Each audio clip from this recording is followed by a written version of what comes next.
55세 이후 아침에 몸이 굳는 진짜 이유. 혹시 요즘 아침에 눈을 뜨면 몸이 예전과 다르다고 느껴지지 않으십니까?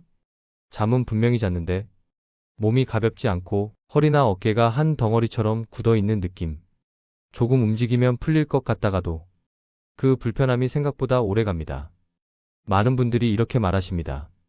이제 나이가 있으니까 그렇지. 그런데 만약 이 변화가 단순한 나이 때문이 아니라 몸의 어떤 기능이 느려졌기 때문이라면 어떨까요? 예전에는 하루 이틀만 쉬어도 다시 돌아오던 컨디션이 요즘은 며칠씩 이어지고 감기 한 번 걸리면 회복이 유난히 길어지고 잠을 자도 피로가 남아있다면 이건 기분 탓으로만 넘기기엔 공통점이 너무 많습니다. 특히 50대 중반을 넘어서면서부터는 몸이 신호를 보내는 방식이 달라집니다. 예전처럼 아프다 하고 크게 외치기보다는 조용히 그러나 분명하게 일상 속 불편함으로 알려주기 시작합니다. 아침에 몸이 잘 풀리지 않는다. 손발이 예전보다 쉽게 차가워진다. 회복이 눈에 띄게 느려졌다. 잠을 자도 개운하지 않다. 이 중 두세 가지 이상이 요즘 자주 느껴지신다면 몸의 회복 리듬이 예전 같지 않다는 신호일 수 있습니다. 중요한 점은 이것입니다. 몸은 절대 이유 없이 변하지 않습니다.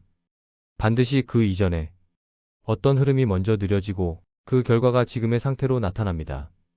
오늘 이 영상에서는 왜 55세 이후에 몸이 유독 더 굳고 더 느려지는지 그 핵심 원인을 차분하게 하나씩 짚어보겠습니다. 겁을 주는 이야기도 아니고 병명을 붙이는 강의도 아닙니다. 지금 이 시기에 몸을 다시 편안한 방향으로 되돌리기 위해 어떤 기준을 가져야 하는지 함께 정리하는 시간입니다. 혹시 지금 이 이야기가 내 얘기 같다는 생각이 드셨다면 이 영상은 끝까지 보셔도 좋습니다.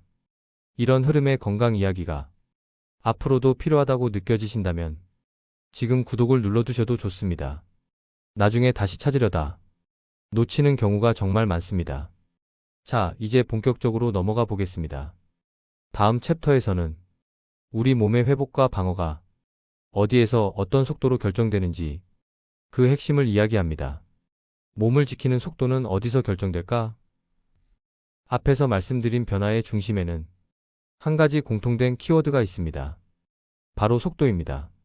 우리 몸은 매일 외부 환경에 반응하고 손상된 부분을 회복하고 다시 균형을 맞추는 일을 반복합니다. 이 과정이 빠를수록 몸은 가볍고 회복도 빠릅니다. 반대로 이 속도가 느려질수록 몸은 둔해지고 피로가 쌓입니다. 같은 상처라도 젊을 때는 금방 아물었는데 요즘은 유난히 오래가는 이유, 상처가 커서가 아니라 몸의 반응 속도가 달라졌기 때문입니다. 이 속도를 좌우하는 중요한 요소 중 하나가 바로 몸의 기본 상태입니다. 그 중에서도 많은 분들이 놓치고 있는 것이 몸이 얼마나 따뜻하게 유지되고 있느냐입니다. 몸이 따뜻할 때는 혈액이 잘 돌고 산소와 영양이 필요한 곳으로 빠르게 전달됩니다. 반대로 몸이 차가워지면 이 모든 과정이 자연스럽게 느려집니다. 자동차도 엔진이 충분히 데워지지 않으면 출력이 떨어지고 반응이 둔하죠. 우리 몸도 똑같습니다. 나이가 들수록 근육량은 줄고 움직임은 줄고 몸을 데우는 능력도 함께 떨어집니다. 그래서 같은 온도에서도 어르신들이 더 춥게 느끼는 겁니다. 문제는 이 변화가 어느 날 갑자기 오지 않는다는 점입니다. 아주 서서히 진행되기 때문에 대부분은 인지하지 못한 채 적응해버립니다. 그래서 아직 괜찮다고 느낄 때 이미 몸의 기본 속도는 예전보다 느려져 있는 경우가 많습니다. 하지만 중요한 건 속도는 다시 깨울 수 있다는 점입니다. 다음 챕터에서는 우리가 무심코 반복하며 이 속도를 더 떨어뜨리는 일상 습관들을 살펴보겠습니다. 나도 모르게 몸을 느리게 만드는 습관들. 몸이 차가워지고 느려지는 데에는 큰 사건이 필요하지 않습니다. 대부분은 매일 반복되는 아주 사소한 습관에서 시작됩니다.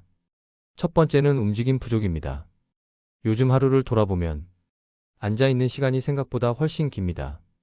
식사도 휴식도 TV도 대부분 앉아서 해결합니다.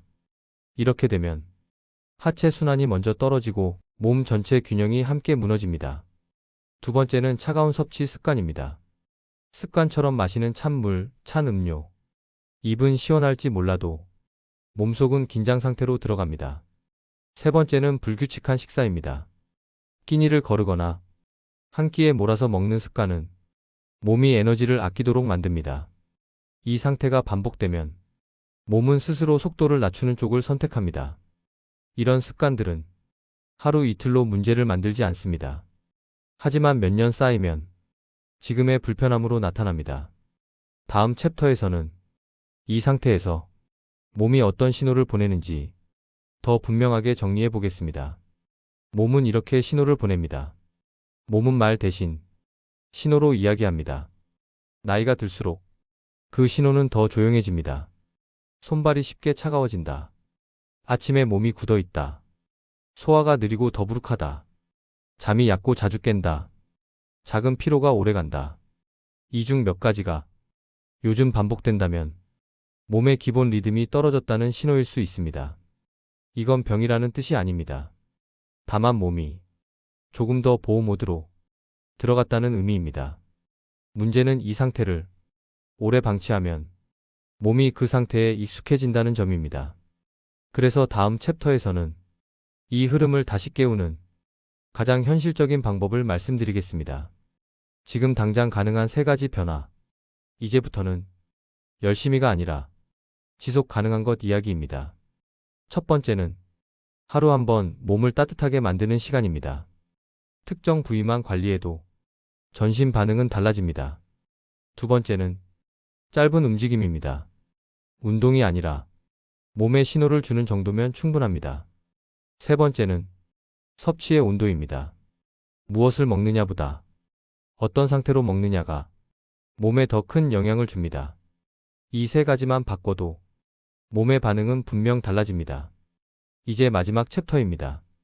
몸을 지킨다는 건 기본을 되살리는 일. 건강은 어느 날 갑자기 좋아지지 않습니다. 하지만 분명한 건 작은 변화는 반드시 쌓인다는 점입니다. 몸을 따뜻하게 유지하고 움직임을 완전히 끊지 않고 섭취를 조금만 의식해도 몸은 그 신호를 정확히 받아들입니다.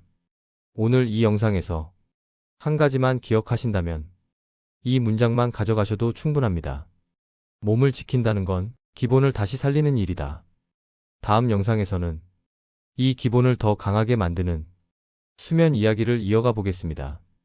이런 흐름의 건강 이야기가 앞으로도 필요하시다면 지금 구독을 눌러두시고 오늘 내용이 도움이 되셨다면 좋아요로 함께 알려주세요. 다음 영상에서 오늘 이야기의 퍼즐을 완성해 드리겠습니다.